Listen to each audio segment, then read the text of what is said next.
Good morning. I am, sadly, heading off to take the Royal Enfield Super Meteor back to Ipswich, where it's going to be picked up in 2 days' time. So this will be my last big ride on the Super Meteor. It's 5 degrees today, and the Detour route I'm going to be taking back to Ipswich will take around 2¼ hours or so. At least 1 hour of that will be on the motorway, so wind chill factor. The reason I'm saying this is the first day where I've been trying out, or where I will try out, these Uniqlo -20 rated thermals. So in essence, all I'm doing today is wearing the normal gear that I would wear any time of the year, whether it's spring, summer, autumn, winter, with the only addition being the Uniqlo thermal bottoms and thermal top. And there's a reason I'm not wearing a jacket at 5 degrees, because I'm already roasting in this. You can see the top there, and well, you can't see the bottoms because I've got jeans over the top. On top of that, from XLMOTO, coarse touring gloves. These are currently £28, and I've been wearing these throughout the autumn and winter, and they are the best winter gloves that I've tried ever. They've got a waterproof membrane, but for me, what makes them so good, you don't get the chill at the tip of your fingers because the seam has been bent over the tip of each finger, so I get no wind chill at all, and they're completely waterproof. So that, coupled with the Uniqlo thermals, means that I don't have to lug around heavy waterproofs to put over my normal gear to stop the wind chill. I'm going to be genuinely interested to see how this does for what will be an entire afternoon on the bike, with motorway mileage chucked in as well. And one final, fairly sad ride for me on the Super Meteor, because I already know how much I'll miss it.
Well, the gear works. I remember doing this ride on the Royal Enfield Himalayan probably about 3 years ago.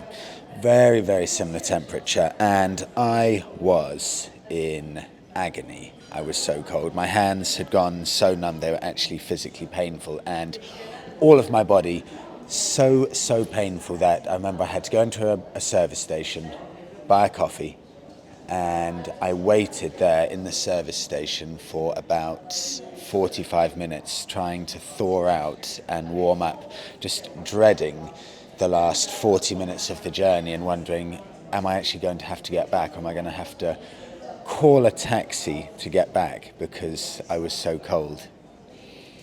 I'm taking the Detour now, I'm about 25 minutes away. I'm currently in Colchester. I thought I'd pull over, just have a quick coffee and loo break, because I'm going to head off into Constable Country, about half an hour away, and that's the Detour, because I haven't been there for a good few months now. And it's a beautiful part of Essex, right near Suffolk, and the clouds have all gone.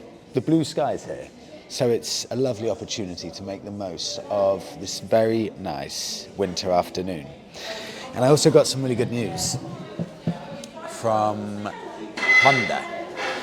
I said in the last video, I messaged Honda straight after I found out the Royal Enfield was getting picked back up. And I said, do you have a Transalp? And they got back to me around an hour and a half later and they said, yes, we do. They're going to give me a Transalp, the new one, for the best part of a month, and it should arrive in around about 7 or 8 days' time. So I cannot wait for that. Little adventure bike on the channel, something I really haven't tapped into enough.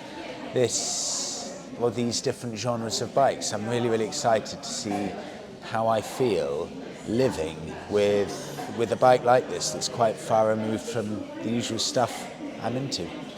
Cannot wait.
It's nice being back in the Suffolk, Kent area, because by and large place names are easy to pronounce. Since getting back to Kent, I've been busy embarrassing myself with place names such as Igtham, which I found out by a lot of locals is completely the wrong pronunciation. It's actually item. My pronunciation was so bad that a lot of people emailed me, and one kind person emailed to say, Freddie, just in case you go to these Kentish places, here are the names and how to pronounce those names of places. Have a look at this. Who would ever get 4 out of 4 for these place names and the pronunciations? I don't know how I'll cope in Kent with trying to get these pronunciations right. This here, Constable Country, Suffolk Essex border. It's meant to be just about the driest part of the entire UK. But all of the fields down there are completely flooded, covered in water, every single field down there. What a view though, with the sun setting, glistening off the water. Beautiful.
The sun has just set, so I'm going to race off home, but I can confirm confidently, Uniqlo thermals, top and bottoms, £50, and coarse touring gloves, currently about £28.